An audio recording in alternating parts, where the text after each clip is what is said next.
본 영상은 AI 기술을 활용하여 제작된 창작물입니다. 본 채널은 유튜브 커뮤니티 가이드라인을 엄격히 준수하며 모든 컨텐츠는 정보 전달 및 오락을 목적으로 제작되었습니다. 영상 내 묘사된 내용은 허구의 이야기를 바탕으로 재구성된 것임을 알려드립니다.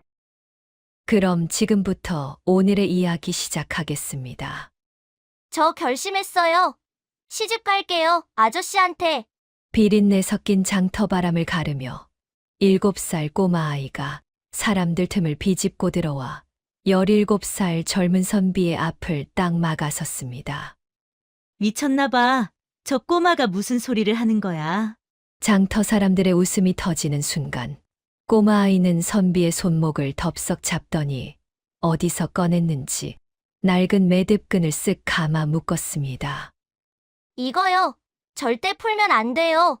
아저씨가 약속을 어기면 하늘이 벌 줄 거예요. 하지만 눈앞의 남자가 이 나라의 왕세자라는 사실을 알았다면 과연 누가 웃을 수 있었을까요? 훗날 왕실을 뒤집을 핏줄 같은 약속이 될 줄 그때 장터 사람들은 알 리 없었습니다. 그리고 열애 뒤 그 매듭을 들고 궁궐문 앞에 나타난 여인이 한마디를 뱉습니다. 저 약속 받으러 왔습니다. 사연 시작 전 구독 한 번만 눌러주신다면 그곳으로 행운이 가득히 들기를 바라겠습니다.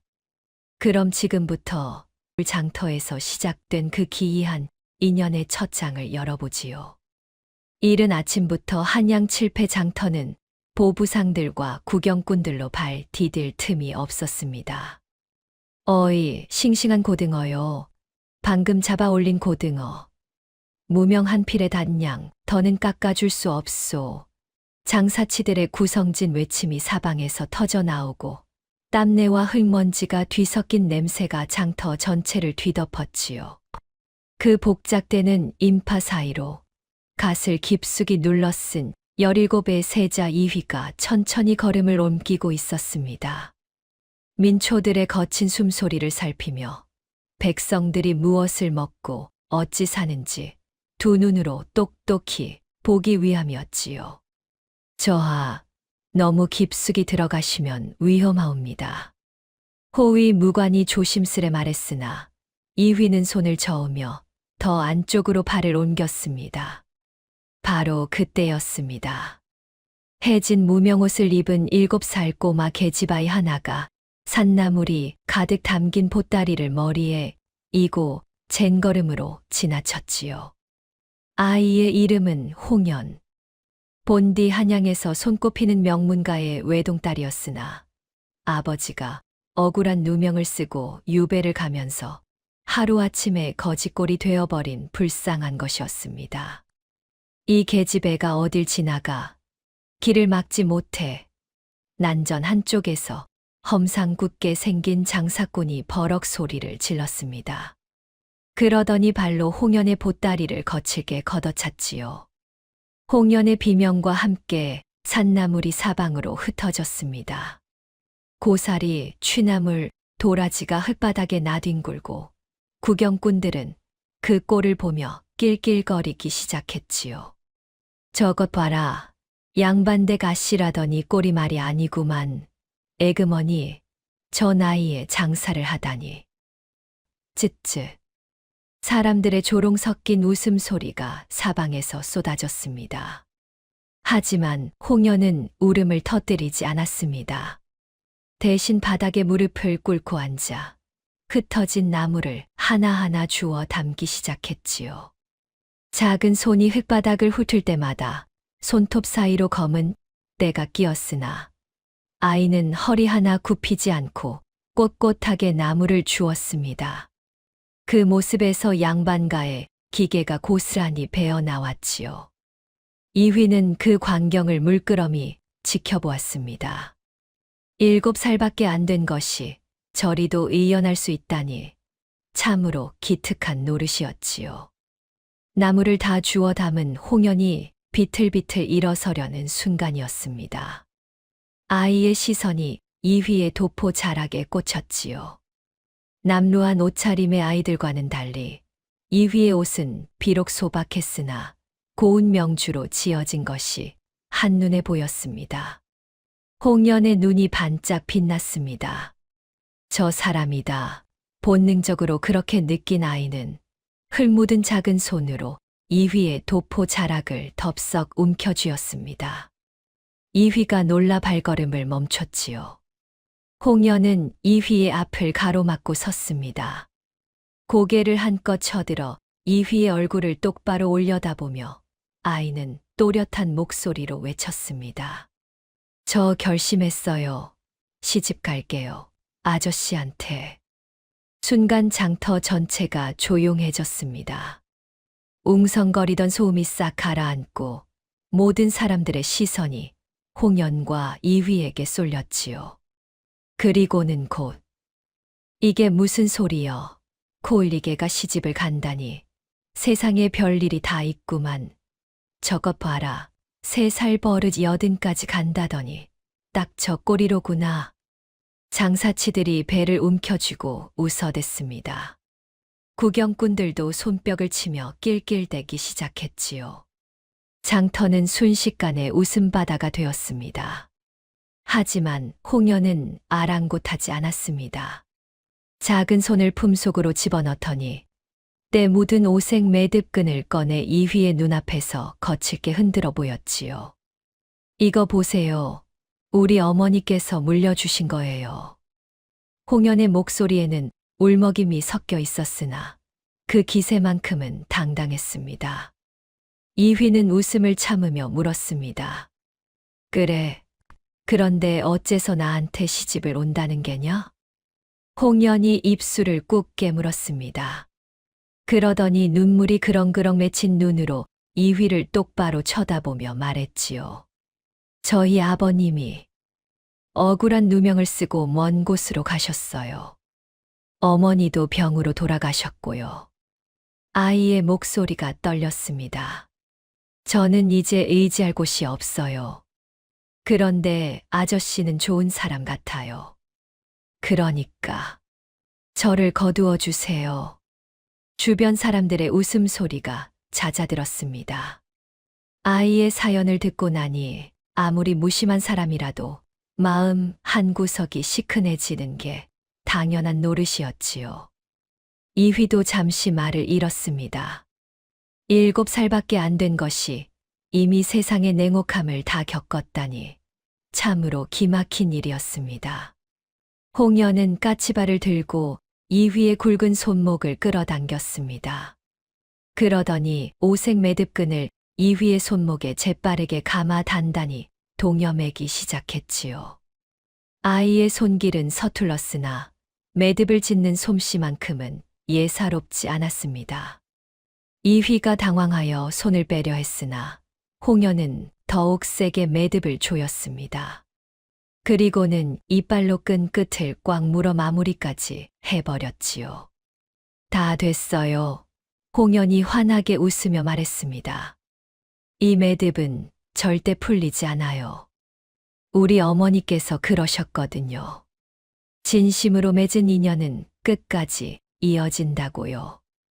이휘는 손목을 조여오는 매듭의 감촉을 느끼며 아이를 물끄러미 내려다보았습니다. 7살짜리 꼬마의 장난 같았으나 그 형형한 눈빛만큼은 진심이 가득했지요.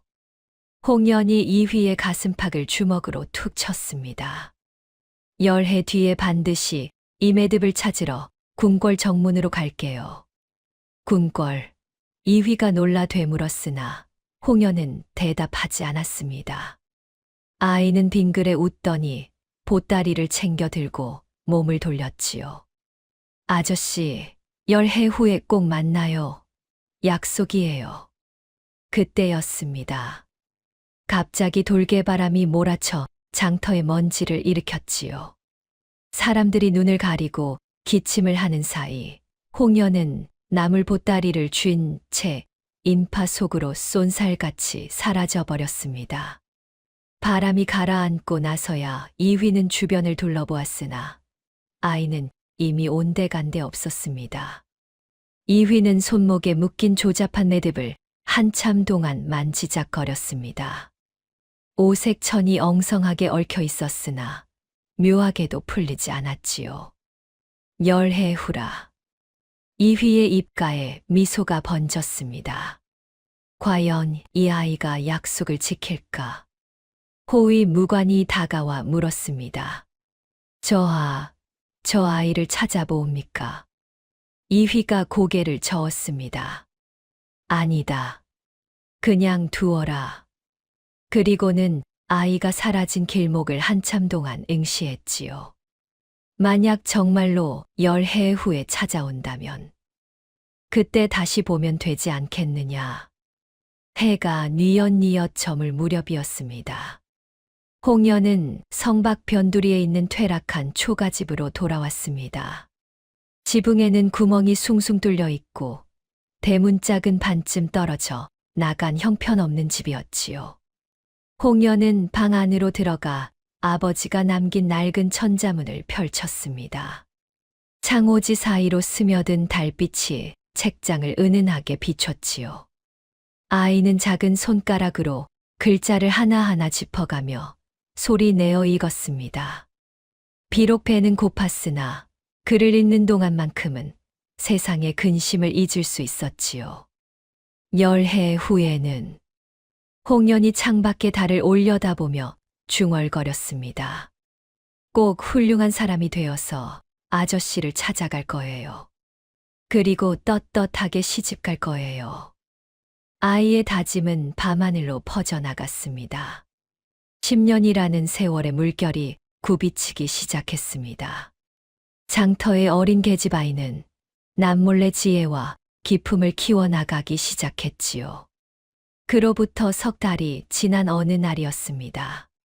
한양 도성 안팎으로 충격적인 소문이 퍼져나갔지요. 홍진사댁이 영모에 연루되었다지 뭔가. 아이고, 그 양반댁이 하루아침에 역적의 집안이 되었다니. 홍연의 아버지 홍진사는 본디 고든 성품으로 이름난 양반이었습니다. 하지만 외척의 실세인 윤대감의 비리를 상소로 고발했다가 오히려 영모의 누명을 뒤집어 쓰고 말았지요. 조작된 증거 앞에서 홍진사는 아무런 항변도 할 수 없었습니다. 홍진사를 당장 압송하라. 의금부 관원들이 홍씨 집안의 소슬대문을 박차고 들어왔습니다. 쇠사슬에 묶인 홍진사가 끌려 나올 때 대문 기둥에는 붉은 압류 딱지가 떡하니 붙었지요. 홍연은 대청마루 끝에서 그 광경을 지켜보았습니다. 아버지, 아이가 울부짖으며 달려가려 했으나 하인이 얼른 아이를 붙들었지요. 홍진사는 뒤를 돌아보며 딸을 향해 외쳤습니다. 연아, 아비는 억울하다. 하지만 하늘이 알고 땅이 아니. 너는 꼭 살아남아 우리 가문의 누명을 벗겨야 한다. 그것이 아버지와 딸이 나눈 마지막 대화였습니다. 압송이 끝나고 사흘째 되던 날, 윤대감의 가마가 홍씨 집안 앞에 나타났습니다. 가마에서 내린 윤대감은 배불뚝이 몸을 흔들며 마당으로 들어섰지요. 홍진사 그 양반이 나를 고발하려 했다지. 감히 이 윤대감이 마당 한가운데 서서 침을 탁 뱉었습니다. 침이 흙바닥에 떨어져 검은 얼룩을 만들었지요. 뒤따라온 윤대감의 하인들이 집 안 곳곳을 뒤지기 시작했습니다. 이 집에 남은 재산이 있는지 모조리 뒤져라. 예, 나리. 하인들이 사랑채며 안채를 마구 뒤졌습니다. 병풍이 넘어지고 서한이 부서지는 소리가 요란했지요. 윤대감은 대청마루에 놓인 홍씨 가문의 족보를 집어들었습니다. 이런 것이 무슨 소용이냐. 윤대감이 족보를 흙바닥에 내팽개쳤습니다.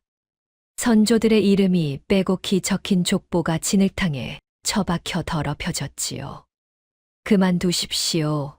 홍연의 어머니가 비틀거리며 나왔습니다. 병환으로 누워 계시던 분이 간신히 몸을 일으켜 나온 것이었지요. 아니, 아직도 이 집에 사람이 남아 있었소. 윤대감이 코웃음을 쳤습니다. 대감 제발 자비를. 홍연의 어머니가 무릎을 꿇으려 하자 윤대감이 손을 휘저었습니다. 비켜, 역적의 가족 따위가 내 앞에 무릎을 꿇을 자격도 없소. 그때였습니다. 홍연이 어머니 앞으로 벌떡 뛰어나왔지요. 우리 아버지는 역적이 아니에요. 7살 아이의 외침이 마당에 울려 퍼졌습니다. 윤대감이 홍연을 내려다보며 비웃었습니다. 이 코 흘리게 것이 어디서 버릇없이. 윤대감이 부채로 홍연의 머리를 탁 쳤습니다. 홍연은 비틀거렸으나 넘어지지 않았습니다. 대신 윤대감을 똑바로 쳐다보며 이를 악물었지요. 그 눈빛에서 범상치 않은 기운이 느껴졌으나 윤대감은 대수롭지 않게 여겼습니다.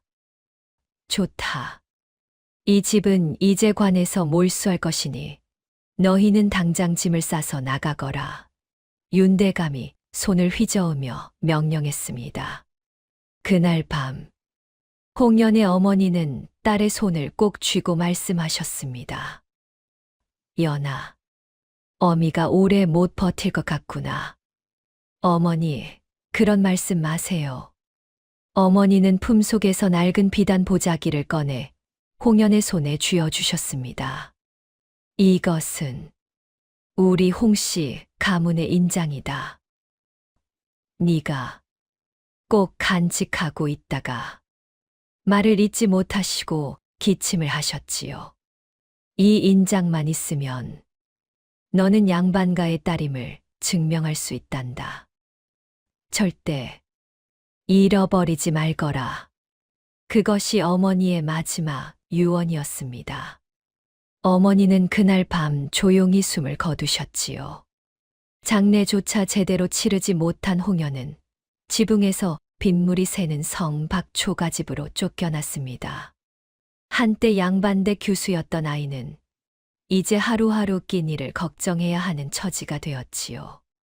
세월이 흘렀습니다. 홍연은 산에서 나무를 캐고 장터에서 그것을 팔며 근근히 목숨을 이어갔습니다. 어느 날 장터에서였습니다. 비단 가마를 타고 지나가던 부잣집 교수들이 홍연을 보고 손가락질을 했지요. 저거 좀 봐. 저게 그 유명한 홍진사 댁딸이래. 에그머니, 양반댁 아씨가 나물 장사를 하다니. 쯧쯧. 교수들이 가마 안에서 부채를 펄럭이며 낄낄거렸습니다. 그중 한 명이 시녀에게 무언가 시키더니 시녀가 홍연의 발치에 오물을 던졌지요. 꺼져, 천한 것이 길을 막지 말고. 오물이 홍연의 치맛자락을 더럽혔습니다. 흙탕물이 튀어 얼굴에까지 묻었지요. 주변 사람들이 쑥덕거렸습니다. 양반 나리딸이라던데 이젠 저 꼴이구만. 기울어진 가문은 일어서기 힘들다던데 딱 그 꼴이로세. 하지만 홍연은 얼굴을 닦지 않았습니다. 대신 교수들의 눈을 똑바로 응시하며 그들의 화려한 장신구를 차갑게 훑었지요. 저것들은 제 힘으로 얻은 게 하나도 없구나. 부모 덕에 호의호식하면서 남을 업신여기는 것밖에 모르는구나. 홍연의 눈빛이 날카로워졌습니다. 교수들은 그 눈빛에 순간 움찔했으나 곧 헛기침을 하며 가마를 재촉했지요. 밤이 되었습니다. 초가집으로 돌아온 홍연은 등잔불 대신 달빛을 빌려 공부를 했습니다. 아버지가 남긴 유일한 붓으로 바닥에 예와 례를 수만 번 써 내려갔지요. 아버지, 저는 포기하지 않을 거예요. 홍연이 달을 올려다보며 중얼거렸습니다. 언젠가 꼭 우리 가문의 누명을 벗기고 말 테니까요. 그때였습니다. 똑똑똑. 대문을 두드리는 소리가 들렸지요. 홍연이 경계하며 물었습니다. 누구세요? 빚을 갚으러 왔다. 거친 남자 목소리가 들렸습니다. 홍연이 문틈으로 밖을 내다보니 윤대감의 하수인 선엇이 몽둥이를 들고 서 있었습니다. 무슨 빚 말씀이세요? 저희는 빚진 게 없는데요. 닥쳐. 내 애비가 윤대감 나리께 진 빚이 20냥이다. 하수인 중 하나가 대문을 발로 걷어찼습니다. 문짝이 떨어져 나갔지요. 당장 갚지 못하면 이 집의 솥단지라도 떼어갈 것이다. 홍련이 부엌으로 달려가 부엌칼을 집어들었습니다. 한 발짝만 더 들어오면 가만 안 둘 거예요. 아이의 손이 파들파들 떨렸으나 눈빛만큼은 또렷했지요. 하수인들이 서로 눈짓을 나누더니 비웃었습니다. 크크, 겁 하나는 없구만. 좋다. 오늘은 이만 물러가 주지. 하지만 다음에는 이렇게 곱게 넘어가지 않을 것이다. 하수인들이 솥단지를 뜯어들고 떠나갔습니다. 홍련은 그들의 뒷모습을 노려보며 이를 악물었지요. 다음 날부터 홍련은 장터 상인들의 해진 옷을 기워주기 시작했습니다. 바느질 솜씨가 뛰어났던 홍련은 그 대가로 낡은 서책이나 세상 돌아가는 소문을 얻어들었지요. 아가씨, 요즘 궁궐에서 큰일이 일어났다지 뭡니까? 과일 장수 아주머니가 귀띔해 주었습니다. 세자께서 첫 세자빈을 잃으셨대요. 그래서 3년상을 치르신답니다. 홍련의 귀가 쫑긋 섰습니다. 세자. 문득 열해 전 장터에서 만났던 그 남자가 떠올랐지요. 혹시 그분이? 그렇게 세월이 물 흐르듯 흘렀습니다. 홍련은 어느새 17살이 되어 비록 옷은 남루했으나 그 자태만큼은 누구보다 빼어난 처자로 자라났지요. 어느 봄날 아침이었습니다. 한양 사대문에 붉은 방이 나붙었습니다. 세자빈을 뽑는 간택령이 내려졌다. 아니, 벌써 3년상이 끝났단 말인가. 온 도성이 발칵 뒤집혔지요. 양반가마다 딸을 둔 집안은 벌써부터 수선을 떨기 시작했습니다. 어서 비단옷을 새로 지어라. 교수의 얼굴에 좋다는 약을 구해 오너라. 사대부가의 대문마다 하인들의 발길이 분주했습니다. 머지않아 전국 각지에서 화려한 가마들이 구름처럼 한양으로 몰려들기 시작했지요. 가마 행렬이 끝없이 이어져 대로가 온통 비단 휘장으로 뒤덮일 지경이었습니다. 한편 성박 초가집에서는 홍련이 낡은 나무 상자를 열고 있었습니다. 상자 속에는 어머니가 남긴 가장 깨끗한 무명치마와 저고리가 정갈하게 개켜져 있었지요. 홍련이 옷을 꺼내 품에 안으며 중얼거렸습니다. 이제 제가 갈 때가 된 것 같습니다. 홍련은 직접 만든 소박한 놀이개를 치마에 달았습니다. 화려한 옥이나 은이 아닌 오색 매듭으로 엮은 수수한 것이었지요. 하지만 그 매듭의 솜씨만큼은 궁중나인도 혀를 내두를 만큼 정교했습니다. 홍련이 비단 보자기를 꺼내 펼쳤습니다. 그 안에는 홍씨 가문의 인장과 10해 전 만들었던 것과 똑같은 오색 매듭이 들어 있었지요. 10해. 참 긴 세월이었습니다. 홍련의 눈가에 잠시 그늘이 스쳤으나 곧 단호한 빛으로 바뀌었습니다. 그 시각 궁궐 안쪽에서는 윤대감이 자신의 수양딸 방에 들어서고 있었습니다. 옥란아, 잘 들어라. 윤대감이 의자에 앉으며 말했습니다. 이번 간택은 반드시 네가 뽑혀야 한다. 알겠느냐? 수양딸 옥란이 고개를 끄덕였습니다. 예, 아버님. 제가 꼭 세자빈이 되겠나이다. 그래. 내가 이미 심사관들에게 비단 수백 필과 황금을 보냈다. 윤대감이 만족스럽게 고개를 끄덕였지요. 네가 세자빈만 된다면 이 나라의 권력은 모조리 우리 손안에 들어올 것이다. 옥란의 입가에 교활한 미소가 번졌습니다. 다음 날 아침, 홍연은 성벽을 따라 홀로 걷고 있었습니다. 화려한 가마들이 줄지어 궁궐로 향하는 모습이 눈에 들어왔지요. 저것들은 모두 가문의 힘을 믿고 있구나. 홍연이 작게 중얼거렸습니다. 하지만 나는 오직 내 힘으로 저 문을 열고 들어갈 것이다. 드디어 궁궐 정문이 보였습니다. 광화문 앞에는 벌써부터 수십 명의 교수들이 모여 있었지요. 비단 옷에 화려한 장신구를 단 그들 사이로 무명 치마를 입은 홍연이 다가갔습니다. 어머, 저것 좀 봐. 한 교수가 홍연을 보고 코웃음을 쳤습니다. 저런 차림으로 감히 간택에 나오다니. 쯧쯧, 요즘은 아무나 다 궁궐에 온다니까. 다른 교수가 부채로 얼굴을 가리며 수군거렸지요.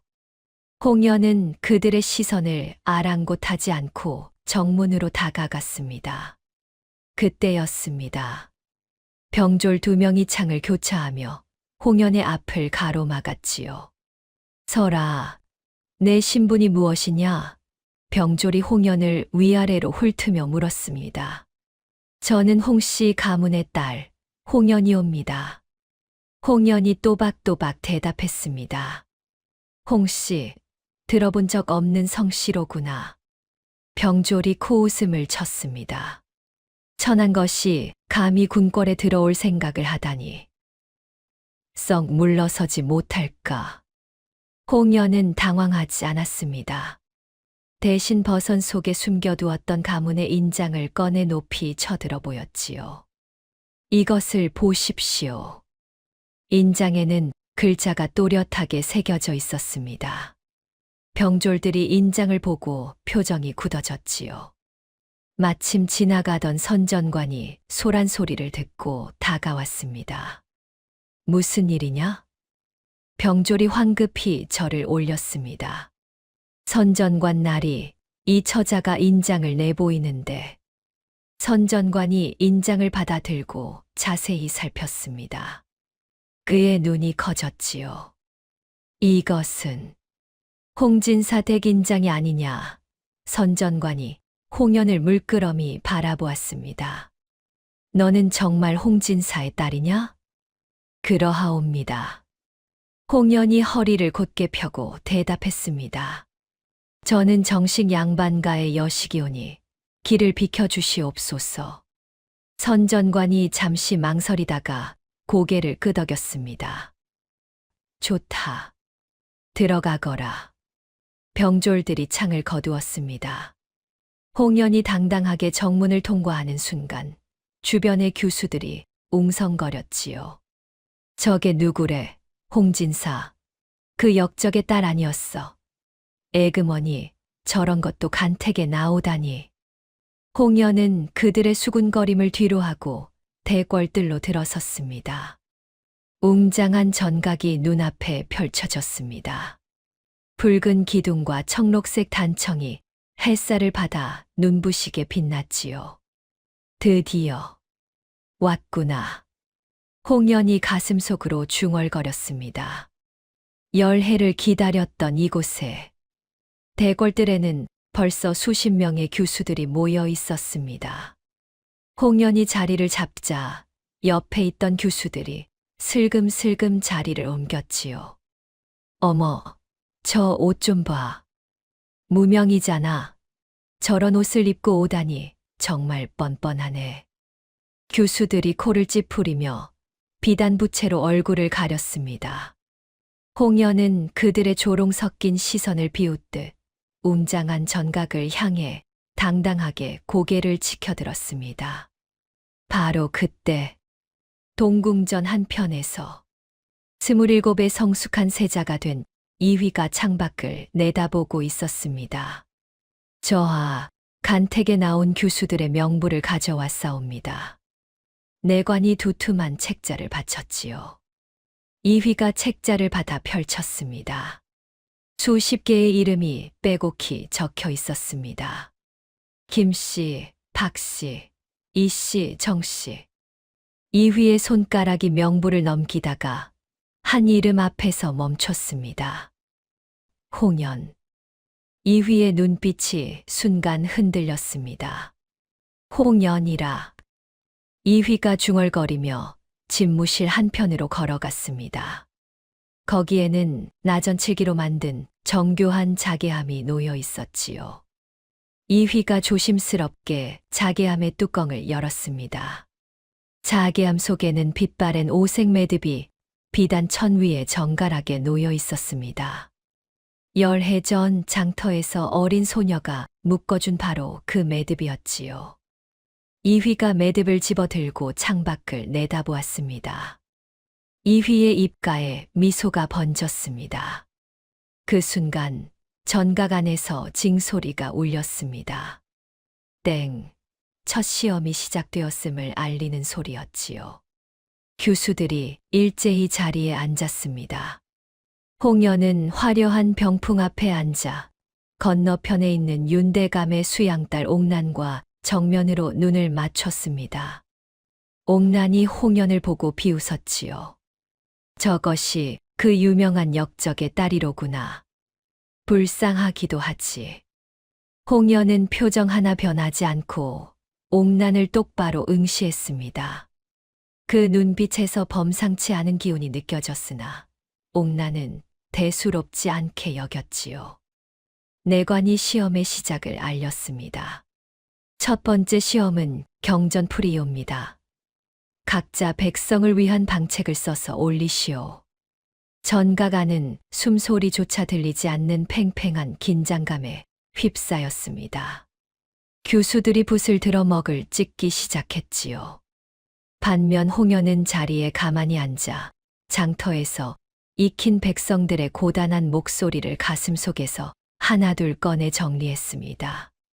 굶주린 아이들의 울음소리, 억울한 누명을 쓴 아버지의 탄식, 횡포를 부리는 권세가들의 비웃음. 홍연이 천천히 붓을 들었습니다. 교수들이 향긋한 차를 마시며 여유를 부릴 때 홍연은 거친 분놀림으로 백성을 살릴 방책을 써 내려가기 시작했지요. 궁궐 기와 위로 노을이 깔리기 시작했습니다. 홍연의 당당한 풍모는 그 누구보다 눈부시게 빛나며 간택의 서막을 힘차게 열어젖혔습니다. 자, 이제 답안을 거두도록 하겠습니다. 내관이 손뼉을 치며 알렸습니다. 심사관들이 자리에서 일어나 교수들의 답안을 하나씩 걷어갔지요. 윤대감의 조카인 심사관 하나가 홍연의 앞으로 다가왔습니다. 홍연이 답안을 공손히 두 손으로 받쳤습니다. 심사관이 답안을 받아 들고 슬쩍 내려다보더니 눈썹을 찌푸렸지요. 데뷔 전 마마 앞에서 답안 낭독이 시작되었습니다. 첫 번째로 불린 교수가 일어나 또박또박 읽기 시작했습니다. 공자께서 말씀하시길 백성은 임금을 하늘처럼 받들어야 하고, 데뷔 마마가 고개를 끄덕이며 들으셨지요. 두 번째, 세 번째 교수들도 비슷한 내용을 앵무새처럼 읊조렸습니다. 모두 미리 외워온 따분한 구절들을 반복할 뿐이었지요. 드디어 홍연의 차례가 되었습니다. 홍씨 교수, 답안을 읽어보시오. 홍연이 자리에서 일어나 담담한 목소리로 읽기 시작했습니다. 백성을 다스리는 방책은 높은 곳에서 내려다보는 것이 아니라 낮은 곳에 함께 서는 것이옵니다. 저는 장터에서 보았나이다. 쌀값이 오르면 굶어 죽는 아이들을, 세금이 무거우면 집을 떠나는 백성들을 말이옵니다. 심사관들이 서로의 안색을 살피기 시작했지요. 공자나 맹자의 말씀도 귀하오나 그보다 더 귀한 것은 백성의 목소리이옵니다. 매점매석을 일삼는 간상배들을 엄히 다스리고 불공정한 세금을 바로잡아야 하옵니다. 홍연의 목소리가 전각 안에 또렷하게 울려 퍼졌습니다. 교수들은 입을 다물지 못하고 홍연을 쳐다보았지요. 데뷔 마마가 잠시 생각에 잠기시더니 천천히 고개를 끄덕이셨습니다. 그 모습을 본 윤대감의 조카 심사관이 황급히 옆 심사관에게 눈짓을 보냈습니다. 잠시 후 내관이 교수들에게 차를 대접했습니다. 홍연의 옆에 있던 심사관이 슬쩍 다가오더니 일부러 발을 헛디뎠지요. 찻잔이 홍연의 답안지 위로 쏟아져 검은 먹물이 답안지를 뒤덮어 버렸습니다. 교수들이 키득거리기 시작했지요. 어머, 저것 봐. 답안이 엉망이 됐네. 하지만 홍연은 당황하지 않고 젖은 답안지를 조심스럽게 펼친 뒤 손가락을 먹물에 적셔 종이 위에 꾹꾹 눌러 글씨를 써 내려갔습니다. 손가락이 움직일 때마다 도장을 찍듯 또렷한 글자가 새겨졌지요. 다 썼나이다. 홍연이 손가락으로 쓴 답안을 대비마마께 올렸습니다. 대비마마가 답안을 받아보시고는 감탄하셨지요. 오호, 손가락으로 글씨를 쓰다니 기지가 뛰어나구나.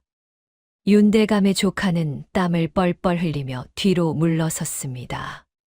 해가 중천에 뜬 무렵 두 번째 시험인 바느질 대결이 시작되었습니다. 교수들이 저마다 청나라에서 건너온 금실, 명나라, 비단실을 뽐내며 자수를 놓기 시작했지요. 홍연은 소박한 무명실로 매듭을 짓기 시작했으나 실이 금세 바닥났습니다.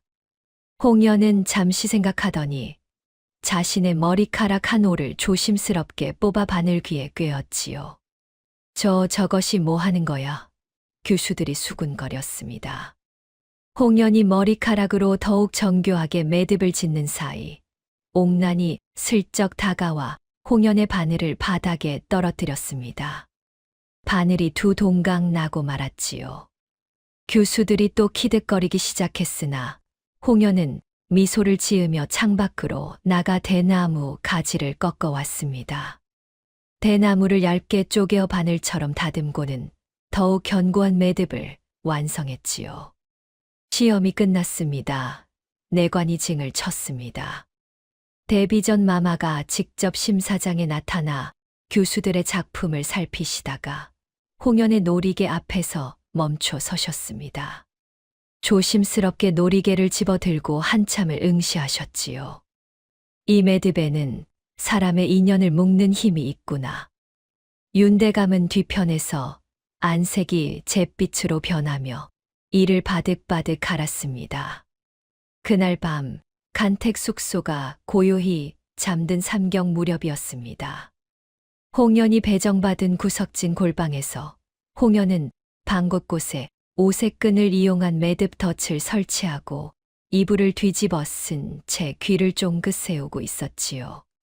스르르. 담장 너머에서 인기척이 들렸습니다. 검은 옷을 입은 사내 셋이 담을 넘어 홍연의 방으로 다가왔지요. 저 방이다. 조용히 처리하고 빠져나간다. 사내가 문고리에 손을 얹는 순간 방울 소리가 요란하게 울렸습니다. 사내가 깜짝 놀라 뒤로 물러섰으나 발목에 감긴 끈이 팽팽하게 당겨지며 넘어졌지요. 홍연이 방 안에서 천장에 매달아둔 끈을 힘껏 잡아당기자 새 사내가 거미줄에 걸린 듯 매듭에 휘감겼습니다. 홍연이 촛대를 들고 나와 사내들의 품을 뒤지자 세 번째 사내의 품에서 은전 하나가 나왔습니다.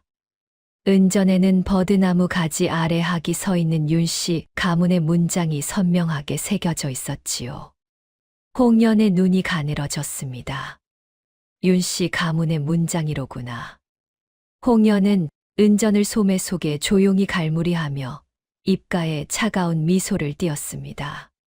소란 소리를 듣고 달려온 별감이 매듭에 묶인 사내들을 보고 놀라 입을 벌렸고 사내들은 결국 의금부로 끌려갔지요. 다음 날 아침 간택 숙소에는 소문이 퍼졌습니다. 홍연이라는 처자가 혼자서 자객 셋을 잡았다지 뭔가. 교수들은 홍연을 보는 눈빛이 달라졌고 시련이 거듭될수록 홍연의 이름은 궁궐 라인들 사이에서 지혜로운 매듭 아가씨로 불리며 전설처럼 퍼져나가기 시작했습니다. 자객 사건이 있은 지 1회가 지난 장날 아침이었습니다. 도성 장안 곳곳에 붉은 방이 붙기 시작했지요. 이게 뭐라고 쓰여 있는 게요? 그를 모르는 안학리가 물었습니다. 아이고, 이를 어쩌나. 홍연이라는 처자가 과거 장터에서 외간 남자와 정을 통했다는구만. 글을 읽을 줄 아는 장사치가 소리쳤습니다. 순식간에 소문이 들불처럼 번져나갔지요. 그 간택에 나온 처자 말이냐? 맞아. 역적의 딸이라더니 그것도 모자라 음탕한 것이었구만. 궁궐 안에도 그 소문이 퍼졌습니다. 교수들이 모여 수군거리기 시작했지요. 홍연이 장터에서 남자들과 어울렸다며 에그머니 그런 것이 감히 세자빈이 되려 했다니. 옥난이 부채를 펼치며 비웃었습니다. 역시 천한 것은 천한 법이에요. 아무리 꾸며도 본색은 숨길 수 없는 거죠. 교수들이 일제히 데뷔전 앞으로 몰려갔습니다. 앞장선 옥난이 바닥에 무릎을 꿇으며 통곡하기 시작했지요. 데뷔마마, 천한 여자가 궁궐의 기운을 흐리고 있사옵니다. 저런 것이 간택에 남아있으면 세자마마께 누를 끼칠 것이옵니다. 교수들이 앞다투어 석고대죄를 하며 울부짖었습니다. 데뷔마마께서 침전 밖으로 나오셨습니다. 그만, 이 소란이 무엇이냐? 옥난이 눈물을 훔치는 척하며 고했습니다. 마마, 홍연이라는 처자가 과거의 장터에서 외간 남자들과 말끝을 흐리며 고개를 떨고 왔지요. 데뷔마마의 얼굴에 근심이 스쳤습니다. 홍연을 당장 불러오너라. 잠시 후 홍연이 데뷔전 앞에 섰습니다. 교수들의 따가운 시선이 홍연에게 쏟아졌지요. 데뷔마마께서 엄하게 물으셨습니다. 홍연, 내게 묻겠다. 장터에서 외간 남자와 부정한 일이 있었느냐? 교수들이 숨을 죽이고 홍연을 쳐다보았습니다. 모두 홍연이 당황하며 변명하기를 기다렸지요. 하지만 홍연은 고개를 똑바로 들고 대답했습니다. 그런 일은 없었사옵니다. 마마. 증거가 있느냐? 데뷔마마께서 다시 물으셨습니다. 홍연이 두 손을 모아 공손히 절을 올렸습니다. 증거를 가져오겠나이다. 사흘만 시간을 주시옵소서. 교수들이 웅성거렸습니다. 증거라니 무슨 증거를 가져온다는 거야? 거짓말이 분명해. 시간을 벌려는 속셈이지. 데뷔마마께서 잠시 생각하시다가 말씀하셨습니다. 좋다. 사흘의 시간을 주마. 하지만 증거를 대지 못하면 즉시 궁궐에서 쫓아낼 것이다. 홍연이 절을 올리고 물러났습니다. 그날 밤 홍연은 몰래 궁궐 담을 넘어 도성 장터로 향했습니다. 달빛만을 의지하며 익숙한 골목길을 달렸지요. 장터 뒷골목에 도착한 홍연이 입술에 손가락을 대고 휘파람을 불었습니다. 특별한 신호였습니다. 잠시 후 어둠 속에서 거지 아이 서넛이 나타났습니다. 아가씨, 아이들이 반가워하며 달려왔지요. 홍연은 지난 10년간 장터에서 나무를 팔며 이 아이들에게 밥을 나눠주고 돌봐주었습니다. 아이들은 홍연을 친 누나처럼 따랐지요. 너희들 내 부탁 하나만 들어주겠니? 홍연이 무릎을 꿇고 아이들의 눈을 맞추며 물었습니다. 무엇이든 말씀하세요, 아가씨. 제일 나이 많은 아이가 대답했습니다. 요즘 도성에 붙은 방을 누가 붙였는지 알아내야 한다. 그자들이 누구를 만나는지 꼬리를 밟아라. 아이들이 고개를 끄덕이며 사방으로 흩어졌습니다. 이틀이 지났습니다. 거지 아이 하나가 숨을 헐떡이며 홍연을 찾아왔습니다. 아가씨, 알아냈어요. 아이가 흥분하며 말했습니다. 방을 붙인 자들이 윤대감 댁 집사를 만나는 걸 봤어요. 큰 길 뒤편 주막에서요. 홍연의 눈이 빛났습니다. 잘했다. 오늘 밤 그곳으로 안내해다오. 그날 밤 삼경, 홍연은 주막 뒤편에 숨어 기다렸습니다. 곧 검은 두루마기를 입은 사내 둘이 나타났지요. 뒤이어 윤대감 댁 집사가 모습을 드러냈습니다. 일을 잘 처리했소. 집사가 낮은 목소리로 물었습니다. 물론이지요. 도성 곳곳에 방을 붙였으니 이제 그 계집은 끝장이요. 사내가 비웃으며 대답했지요. 좋아. 여기 품삯이요. 집사가 은자 주머니를 건네주었습니다. 바로 그때였습니다. 홍연이 뒤에서 나타나 세 사람을 가로막았지요. 누구냐? 집사가 깜짝 놀라 뒤로 물러섰습니다. 나를 모르시겠소. 홍연이 얼굴을 드러내며 차갑게 웃었습니다. 집사의 얼굴이 새하얗게 질렸습니다. 홍연. 내 주인 윤대감에게 전하시오. 이 정도 수작으로는 나를 넘어뜨릴 수 없다고 말이오. 홍연이 손짓하자 숨어있던 거지. 아이들이 우르르 나타나 세 사람을 에워쌌습니다. 아이들은 긴 끈을 들고 있었지요. 뭣들 하느냐, 이자들을 묶어라. 홍연이 명령했습니다. 아이들이 재빠르게 세 사람을 묶었습니다. 홍연이 가르쳐준 매듭 묶는 법으로 단단히 동염했지요. 다음 날 아침 홍연은 묶인 세 사람을 끌고 대비전 앞에 나타났습니다. 교수들이 그 광경을 보고 입을 떡 벌렸지요. 마마, 증인을 데려왔나이다. 홍연이 절을 올리며 말했습니다. 대비 마마께서 묶인 자들을 내려다 보셨습니다. 저 자들이 누구냐? 거짓 소문을 퍼뜨린 자들이옵니다.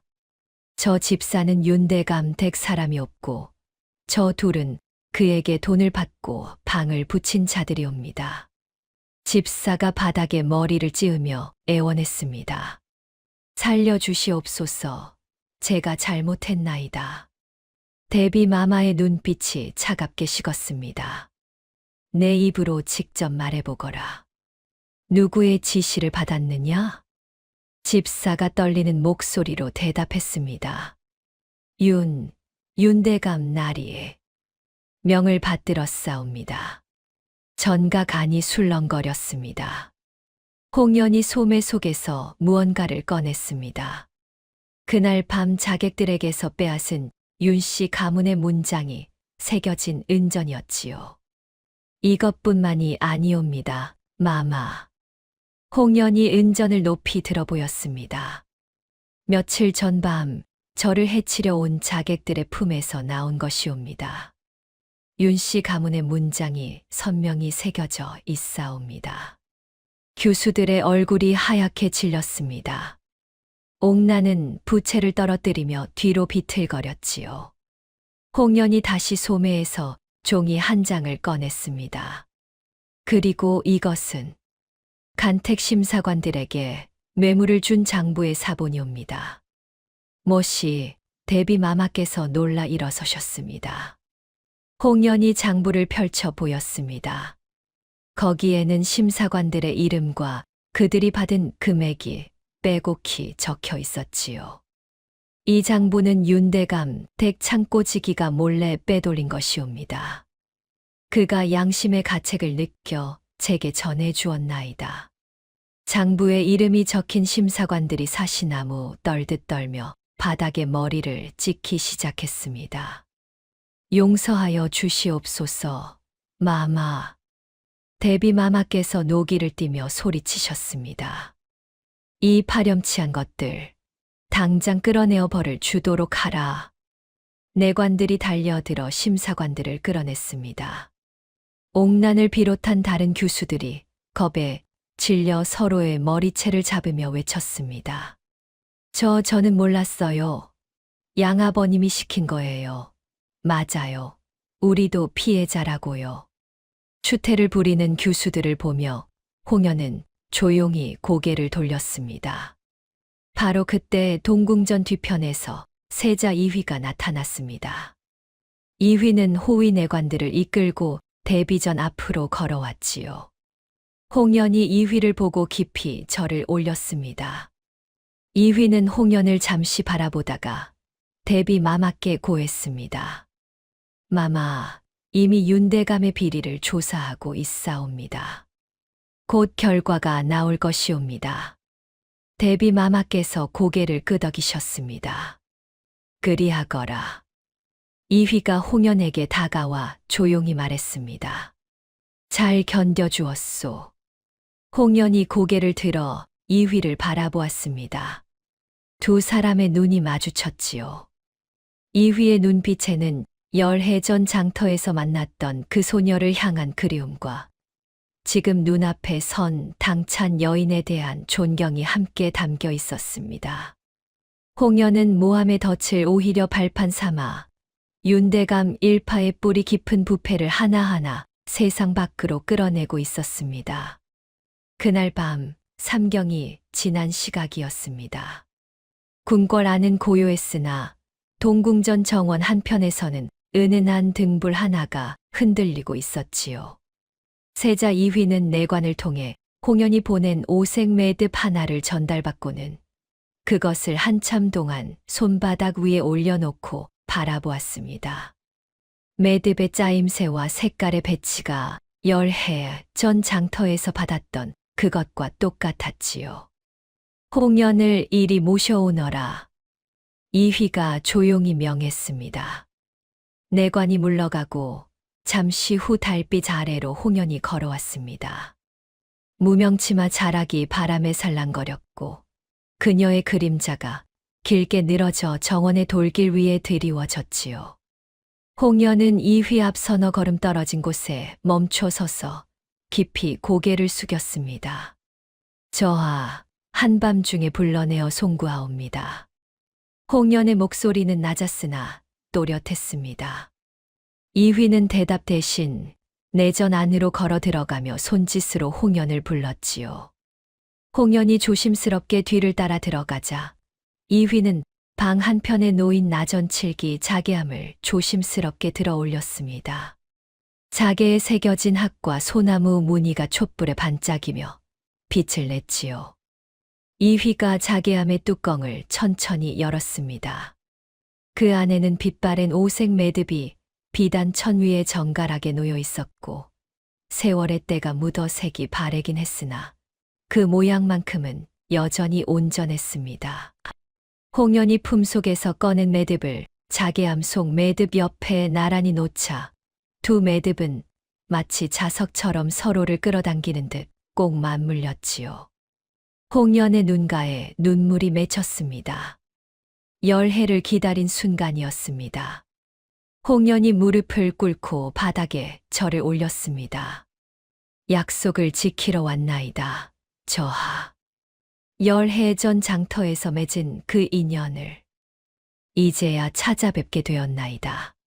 이휘는 자개함 속 매듭을 손에 쥐고 홍연을 천천히 일으켜 세웠습니다. 그대가 정녕 그때 그 아이였소. 이휘의 목소리에는 만감이 교차했지요. 그러하옵니다. 홍연이 고개를 들어 이휘를 똑바로 바라보며 대답했습니다. 7살 아이가 철없이 한 약속이었으나 저는 단 하루도 그 약속을 잊은 적이 없사옵니다. 이휘가 길게 숨을 내쉬었습니다. 나 역시 이 매듭을 보며 그대가 다시 나타나기를 기다렸소. 첫 세자빈을 잃고 3년을 홀로 지낼 때도 이 매듭만은 늘 곁에 두었소이다. 홍연이 다시 소매 속에 손을 넣어 윤대감의 죄를 증명할 결정적 물증들을 꺼내 이휘의 앞에 조심스럽게 내려놓았습니다. 뇌물장부의 원본, 자객들에게서 나온 은전, 그리고 윤대감이 백성들을 착취한 증거들이 차곡차곡 쌓였지요. 이것들은 윤대감이 10년간 저지른 악행의 증거들이옵니다. 홍연의 목소리가 떨렸으나 그 눈빛만큼은 확고했습니다. 저의 아버지를 역적으로 몰아 유배 보낸 것도 수많은 백성들을 괴롭힌 것도 모두 이 자의 소행이었나이다. 이휘가 하나하나 증거들을 살피며 고개를 끄덕였습니다. 이것이면 충분하오. 내일 아침 즉시 임금께 장계를 올리겠소. 홍연이 다시 한번 깊이 절을 올렸습니다. 고맙나이다, 저하. 이휘가 홍연의 손을 잡아 일으켜 세우며 그녀의 눈을 똑바로 바라보았습니다.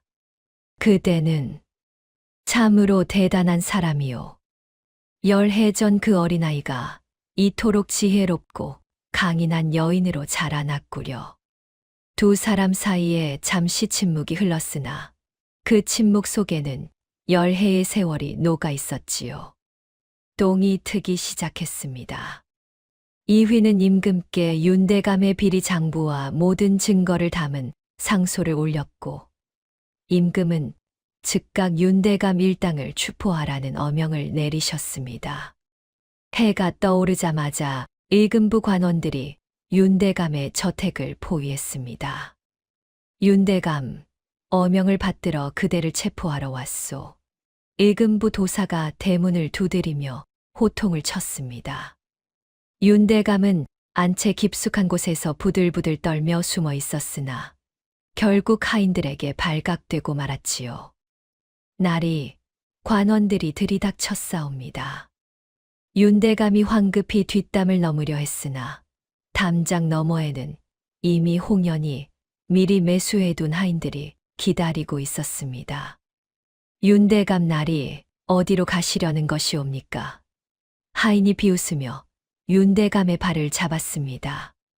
이놈들, 감히 주인을.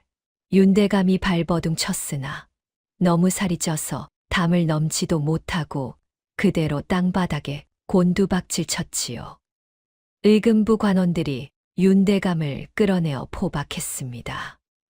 윤대감의 마당 한복판에 쌓인 창고 문을 부수자 안에서 산더미 같은 황금과 은괴가 쏟아져 나왔습니다. 이게 다 무엇이냐? 관원들조차 혀를 내두를 정도로 엄청난 양이었지요. 장부들도 수십 권이 발견되었고 거기에는 뇌물을 받은 관리들의 이름이 빼곡히 적혀 있었습니다. 도성 사람들이 소문을 듣고 몰려들어 그 광경을 지켜보며 분노에 떨었지요. 저 양반이 우리 피땀을 저렇게 쌓아두고 있었단 말인가. 우리 아이가 굶어 죽었는데 저자는 황금 더미 위에 앉아 있었구나. 한편 궁궐에서는 홍연의 아버지 홍진사를 유배지에서 급히 불러들이라는 어명이 떨어졌습니다. 영모의 누명은 완전히 벗겨졌고 홍진사를 모함했던 관리들은 줄줄이 일금부 포졸들에게 끌려갔지요. 이휘는 백관들이 모인 조정에서 자개암 속 매듭을 높이 들어 보였습니다. 이것이 바로 신의의 증표이옵니다. 10해 전 한 아이가 나에게 묶어준 이 매듭은 약속을 지키는 이가 누구인지 가려내는 잣대가 되었나이다. 대신들이 고개를 숙이며 탄복했습니다. 윤대감의 수양딸 옥나는 간택장에서 즉시 쫓겨났고 홍연의 치맛자락을 붙들고 살려달라 애원했으나 홍연은 차갑게 외면했습니다. 그대가 남을 모함할 때 이런 날이 올 줄 몰랐소. 홍연의 목소리는 단호했습니다. 궁궐 내 나인들과 내관들은 홍연의 지혜와 강단에 감복하여 그녀가 지나갈 때마다 허리를 깊숙이 숙이며 존경의 눈빛을 보냈습니다. 매듭 아가씨께서 지나가신다. 나인들이 서로 속삭이며 길을 비켜주었지요. 며칠 후 유배지에서 돌아온 홍진사가 딸과 재회했습니다. 홍연은 아버지 앞에 무릎을 꿇고 절을 올렸으나 눈물을 흘리지는 않았습니다. 대신 아버지의 거칠고 주름진 손을 두 손으로 꼭 잡으며 묵묵히 그 온기를 느꼈지요. 연아, 아비가 미안하구나. 홍진사의 목소리가 떨렸습니다. 아니옵니다, 아버님. 홍연이 고개를 들어 아버지를 바라보며 단호하게 말했습니다. 우리 가문의 명예를 되찾았나이다. 이제 다시는 누구도 우리를 함부로 짓밟지 못할 것이옵니다. 홍진사가 딸의 어깨를 토닥이며 눈물을 흘렸습니다. 세월이 딸을 이토록 강하게 만들었구나 하는 안타까움과 자랑스러움이 뒤섞인 눈물이었지요. 마침내 최종 간택이 열리는 날이 밝았습니다. 궁궐 안팎으로 붉은 비단 휘장이 걸리고 악사들이 풍악을 울리며 성대한 분위기를 만들어냈지요. 데뷔 전 마마께서 직접 주관하시는 이번 간택은 그 어느 때보다도 엄숙하고 장엄한 의식으로 치러졌습니다. 남아있는 교수들이 하나둘 전각 안으로 들어섰습니다. 저마다 화려한 비단옷의 머리에는 온갖 장신구를 달고 얼굴에는 분을 두껍게 발라 가문의 위세를 뽐냈지요. 하지만 그 화려함 속에는 어딘가 불안한 기색이 역력했습니다. 마지막으로 홍연이 전각 안으로 들어섰습니다. 홍연은 장식 하나 없는 소박한 무명 당의를 입었고 머리에는 어머니께서 물려주신 낡은 비녀 하나만 꽂고 있었습니다. 하지만 그녀가 걸어 들어오는 순간 전각 안의 공기가 달라졌지요. 교수들이 홍연을 보고 숨을 죽였습니다.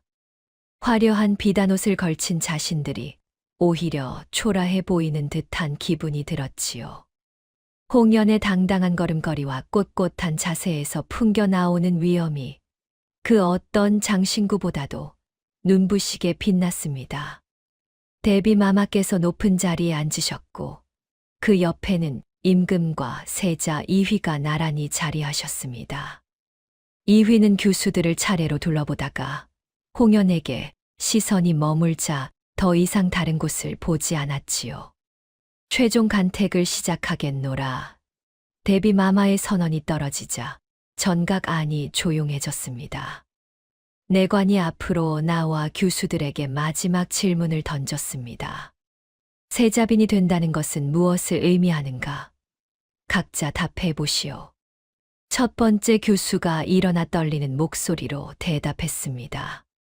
세자빈이 된다는 것은 가문의 영광을 빛내는 것이옵니다. 두 번째 교수가 말했습니다. 나라의 어머니가 되어 백성들을 보살피는 것이옵니다. 세 번째, 네 번째 교수들도 비슷한 답변을 늘어놓았지요. 모두 귀에 익은 말들 뿐이었습니다. 드디어 홍연의 차례가 되었습니다.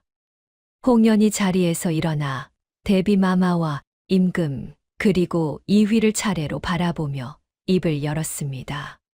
세자빈이 된다는 것은 홍연의 목소리는 낮았으나 전각 구석구석까지 또렷하게 들렸습니다. 제 한 몸의 영화가 아니라 이 나라 모든 백성의 아픔을 함께 지는 것이옵니다. 교수들이 고개를 들어 홍연을 쳐다보았습니다. 저는 장터에서 굶주리는 아이들을 보았고 억울한 누명을 쓰고 쫓겨나는 백성들을 보았나이다. 홍연의 눈빛이 빛났습니다. 세자빈이 된다는 것은 화려한 옷을 입고 높은 자리에 앉는 것이 아니라 가장 낮은 곳에 있는 이들의 목소리를 듣고 그들을 위해 목숨을 바치는 것이라 생각하옵니다. 전각 안이 숙연해졌습니다. 데뷔 마마의 눈가에 촉촉한 빛이 맺혔고 임금께서도 깊이 고개를 끄덕이셨지요. 이휘가 자리에서 일어났습니다. 모든 이들의 시선이 세자에게 쏠렸지요. 이휘는 천천히 홍연에게 걸어갔습니다. 그리고는 홍연의 앞에 서서 그녀의 손을 직접 잡았습니다. 교수들이 숨을 죽이며 그 광경을 지켜보았지요. 나는 이휘의 목소리가 전각에 울려 퍼졌습니다. 홍연을 새로운 세자빈으로 맞이하고자 하옵니다. 교수들의 얼굴이 일제히 창백해졌습니다. 이휘가 홍연의 손을 잡고 데뷔 마마 앞으로 함께 걸어가 두 사람이 나란히 절을 올렸습니다. 마마, 허락하여 주시옵소서. 대비마마께서 자리에서 일어나셨습니다. 좋다. 홍연을 세자빈으로 삼는 것을 허하노라. 대비마마의 선포가 떨어지자 악사들이 일제히 풍악을 울렸습니다. 장구 소리와 피리 소리가 하늘 높이 치솟았지요. 홍연을 그토록 멸시하고 모함했던 교수들이 바닥에 주저앉아 홍연의 치맛자락을 붙들었습니다. 마마, 저희가 잘못했나이다. 용서해 주시옵소서. 제발. 교수들이 바닥에 머리를 찌으며 애원했으나 이미 피가 나도록 이마를 찧어도 홍연은 그들을 내려다보지도 않았습니다. 그대들이 남을 짓밟을 때 이런 날이 올 줄 몰랐소. 홍연의 차가운 목소리가 떨어졌습니다. 내관들이 달려들어 교수들을 끌어냈고 그들은 울부짖으며 전각 밖으로 끌려갔지요. 가문의 몰락이 두려워 서로의 머리채를 잡으며 남의 탓이라고 외치는 추태를 부렸습니다. 한편 장터 한복판에서는 윤대감이 목에 칼을 쓴 채술에 실려 끌려오고 있었습니다. 윤대감이다. 저 파렴치한 놈을. 백성들이 사방에서 몰려들어 윤대감을 향해 돌을 던지기 시작했지요. 네가 우리 땅을 빼앗았지. 내 아들이 너 때문에 옥에 갇혀 죽었다. 돌팔매질이 쏟아졌고 윤대감은 얼굴이 피투성이가 되어서도 고개를 들지 못했습니다. 한때 권세를 누리며 백성들을 짓밟던 그가 이제는 그 백성들에게 가장 비참한 최후를 맞이하고 있었지요. 저자를 유배 보내라. 관원이 명을 내렸고 윤대감은 가장 험한 먼 섬으로 유배를 떠났습니다. 다시는 한양 땅을 밟지 못하는 신세가 된 것이었지요. 궁궐에서는 홍연의 아버지 홍진사가 정승의 자리에 복귀하는 의식이 거행되었습니다. 임금께서 직접 홍진사에게 관복을 하사하시며 말씀하셨습니다. 경은 억울한 누명을 썼으나 끝내 정의가 밝혀졌소. 이제 다시 이 나라의 기강을 바로 세워주시오. 홍진사가 눈물을 흘리며 절을 올렸습니다. 성은이 망극하옵니다. 전하. 홍연은 세자빈이 된 후 첫 번째 명으로 가난한 백성들을 위한 구휼미를 직접 챙기도록 했습니다. 창고를 여러 쌀을 내어주고 장터의 상인들에게는 부당한 세금을 거두지 않도록 조치했지요. 세자빈 마마께서 우리를 생각해 주신다. 백성들이 환호하며 홍연의 덕을 칭송했습니다. 며칠 후 궁궐의 가장 높은 전각에서 세자빈 책봉 가례가 성대하게 열렸습니다. 홍연은 화려한 세자빈의 관을 쓰고 붉은 예복을 입었으나 그 마음만큼은 여전히 장터의 백성들을 향해 있었지요. 가례 행렬이 궁궐을 나서자 도성거리마다 백성들이 몰려나와 환호했습니다. 만세, 세자빈 마마 만세. 장터의 상인들은 덩실덩실 춤을 추며 잔치를 벌였습니다. 나물 팔던 꼬마가 빈궁저하가 되었다. 이게 바로 하늘의 복이 아니고 무엇이겠나. 과일 장수 아주머니가 눈물을 흘리며 기뻐했지요. 홍연은 가장 화려한 순간에도 장터에서 익힌 투박한 매듭 놀이개를 소매 속에 넣어 초심을 잃지 않았습니다. 이따금 그 놀이개를 만지작거리며 굶주리던 시절을 떠올리곤 했지요. 이휘는 홍연과 함께 종묘를 찾아 조상들께 고했습니다. 소자는 가문이나 재물이 아닌 사람의 됨됨이를 보고 빈을 맞이하였나이다. 이휘의 목소리가 종묘 안에 엄숙하게 울려 퍼졌습니다. 홍연도 함께 절을 올리며 마음속으로 다짐했습니다. 이 자리를 지키기 위해서가 아니라 백성을 위해 이 자리를 쓰겠나이다. 도성에는 홍연의 지혜를 칭송하는 노래가 아이들 사이에서 불리기 시작했습니다. 매듭 아가씨, 매듭 아가씨 지혜로 악을 물리쳤네. 아이들이 골목마다 노래를 부르며 뛰어다녔지요. 홍연은 직접 궁궐의 나인들에게 그를 가르치기 시작했습니다. 신분이 높고 낮음은 하늘이 정한 것이 아니라 사람의 마음가짐에 달렸나이다. 홍연의 가르침이 궁궐 안에 새로운 바람을 일으켰지요.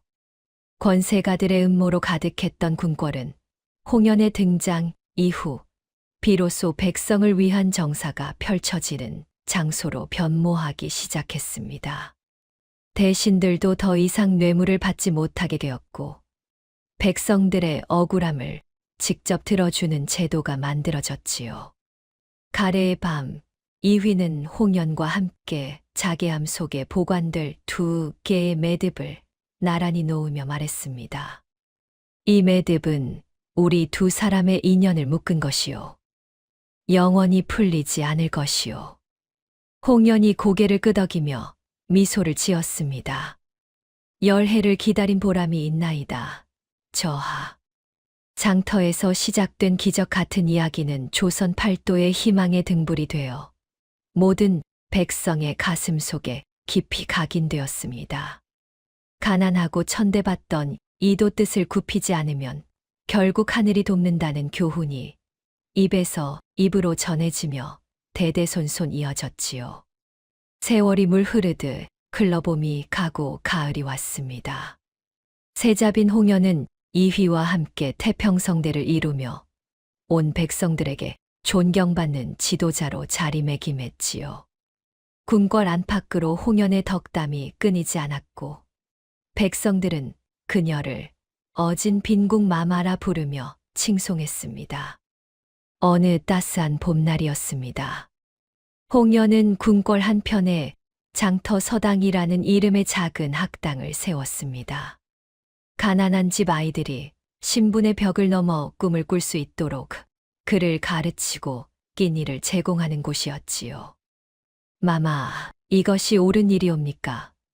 보수적인 대신 하나가 조심스럽게 물었습니다. 천민의 자식들에게 그를 가르치면 신분 질서가 흔들릴 것이옵니다. 홍연이 그 대신을 똑바로 바라보며 단호하게 대답했습니다. 신분이 사람의 가치를 정하는 것이 아니옵니다. 배움의 기회는 모두에게 평등해야 하는 법이지요. 대신이 더 이상 말을 잇지 못하고 물러났습니다. 장터 서당 개관일, 홍연은 직접 그곳을 찾아가 아이들을 맞이했습니다. 해진 옷을 입은 아이들이 수줍게 홍연 앞에 섰고 그 중에는 열해 전 홍연을 도왔던 거지 아이들도 있었지요. 아가씨, 아니 마마, 이제 청년이 된 아이가 눈물을 글썽이며 저를 올렸습니다. 홍연이 그를 일으켜 세우며 환하게 웃었습니다.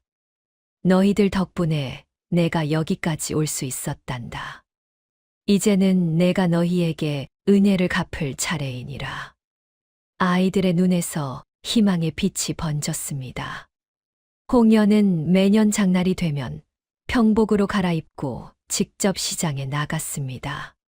화려한 가마도 호위 무사도 대동하지 않은 채 오직 이휘와 단둘이서 장터를 거닐었지요. 저하, 저기 국밥집이 보이나이다. 홍연이 손가락으로 가리키며 말했습니다. 그래, 들어가 보시오. 이휘가 고개를 끄덕이며 홍연의 손을 잡았습니다. 2사람은 허름한 국밥집에 들어가 상인들과 한 상에 둘러앉아 뜨거운 국밥을 나눠 먹었습니다. 이 국물 맛이 일품이로구만. 이휘가 국밥을 후루룩 들이키며 감탄했지요. 저하, 이것이 바로 백성들의 진짜 삶이옵니다. 홍연이 주변을 둘러보며 조용히 말했습니다. 화려한 궁궐 안에서는 결코 들을 수 없는 목소리들이 여기에 있나이다.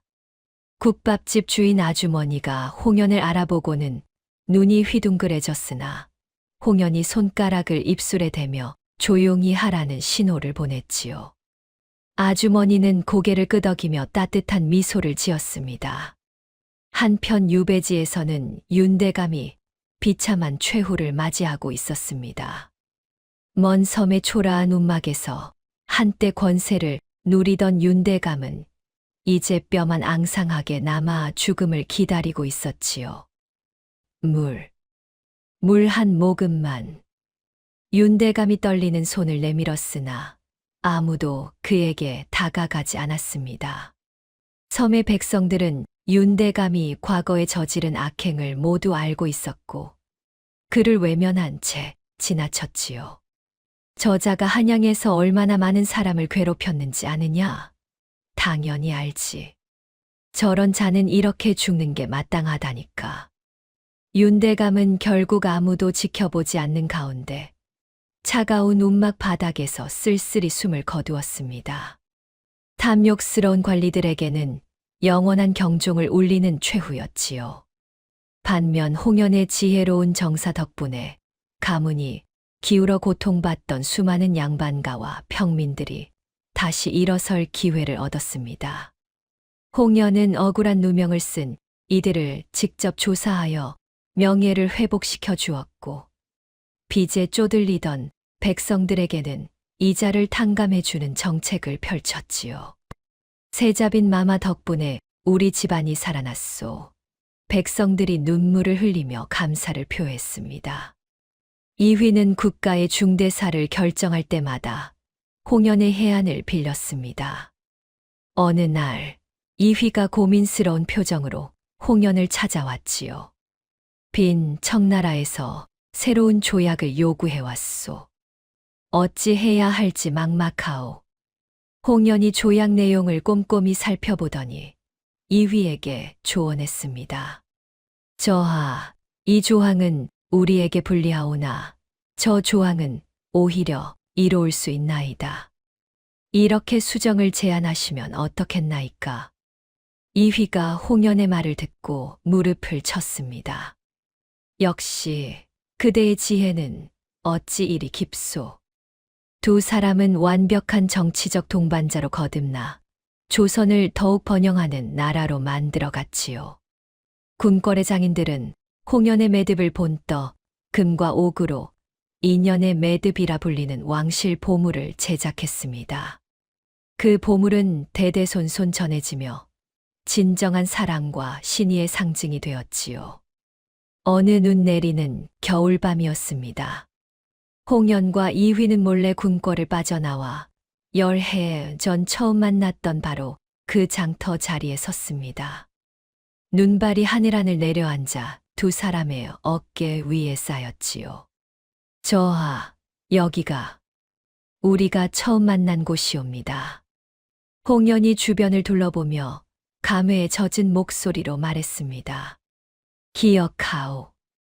그때 그대는 나물 보따리를 이고 있었지. 이휘가 미소를 지으며 대답했습니다. 홍연이 장난스럽게 이휘의 도포 자락을 덥석 움켜쥐었습니다. 마치 10해 전 7살 아이가 했던 것처럼 말이지요.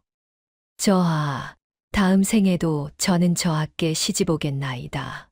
홍연의 목소리에 웃음이 섞여 있었습니다. 이휘가 홍연의 손을 꼭 잡으며 대답했습니다. 다음 생에도 그 다음 생에도 나는 그대만을 기다릴 것이오. 두 사람은 눈 내리는 장터 한가운데서 소박한 등불 하나를 밝혔습니다. 그 등불은 작았으나 어둠 속에서 가장 따뜻한 빛을 내뿜었지요.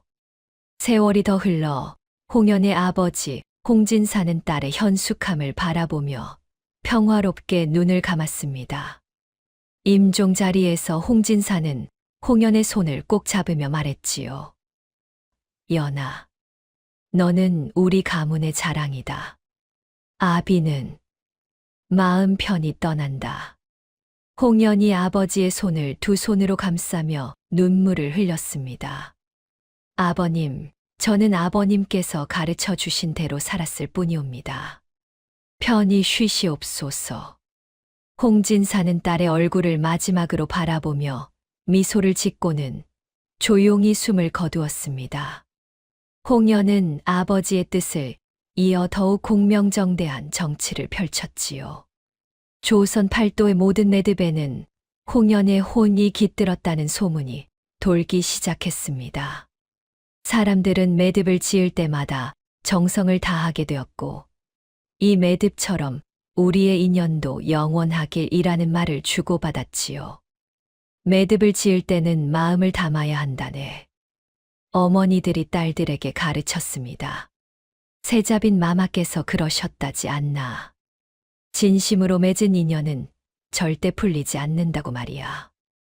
이들의 사랑 이야기는 이야기꾼들에 의해 야담으로 기록되어 대대손손 전해지는 지혜의 지침서가 되었습니다.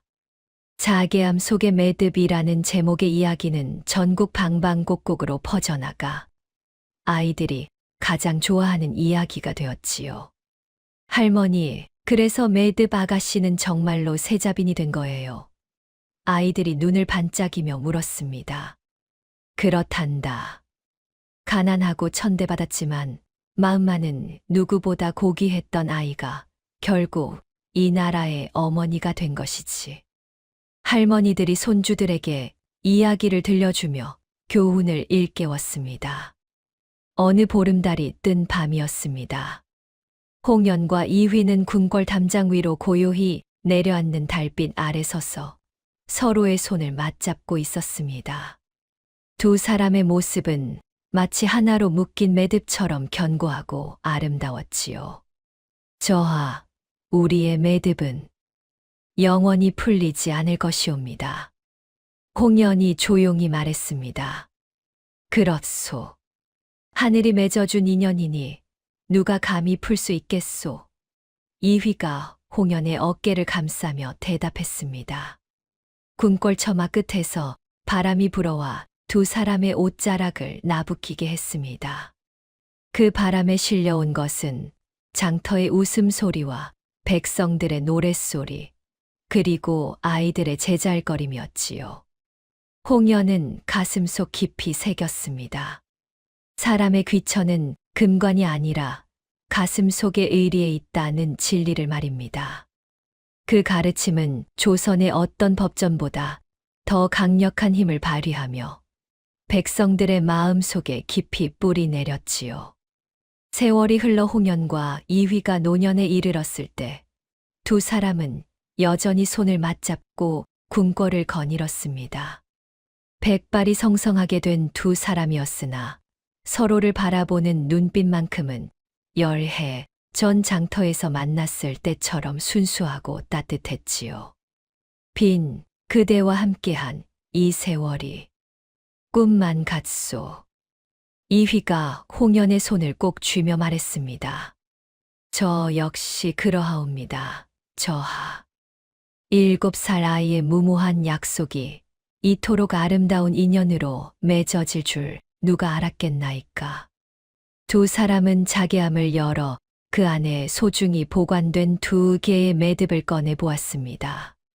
세월이 흘러 색은 더욱 바랬으나 매듭의 형태만큼은 여전히 단단하고 온전했지요. 이 매듭처럼 우리의 사랑도 영원하겠지요. 홍연이 매듭을 쓰다듬으며 미소를 지었습니다.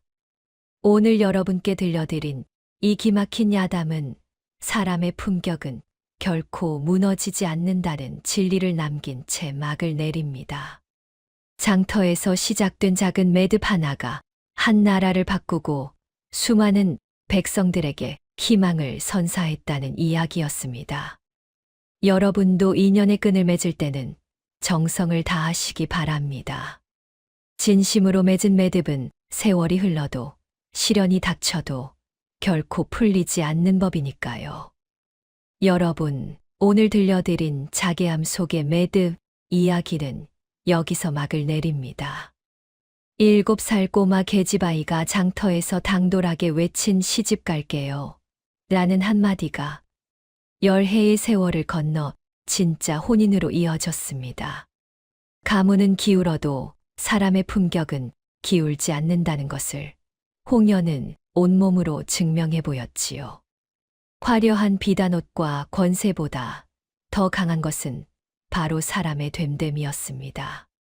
권세가들은 탐욕의 대가를 치렀고 진심으로 맺은 인연은 그 어떤 시련 속에서도 끝내 풀리지 않았습니다. 여러분도 인생에서 소중한 인연을 만나신다면 진심을 다해 매듭을 맺으시기 바랍니다. 그 매듭은 세월이 흘러도 시련이 와도 결코 풀리지 않을 테니까요. 오늘의 이야기가 당신의 마음에 작은 울림을 드렸다면 앞으로도 따뜻하고 행복한 이야기들로 찾아뵐 수 있도록 구독과 좋아요를 눌러주세요. 그리고 사연의 주인공을 위한 따뜻한 말씀도 댓글로 부탁드립니다. 당신의 오늘이 인생 최고의 하루가 되길 응원하겠습니다. 감사합니다.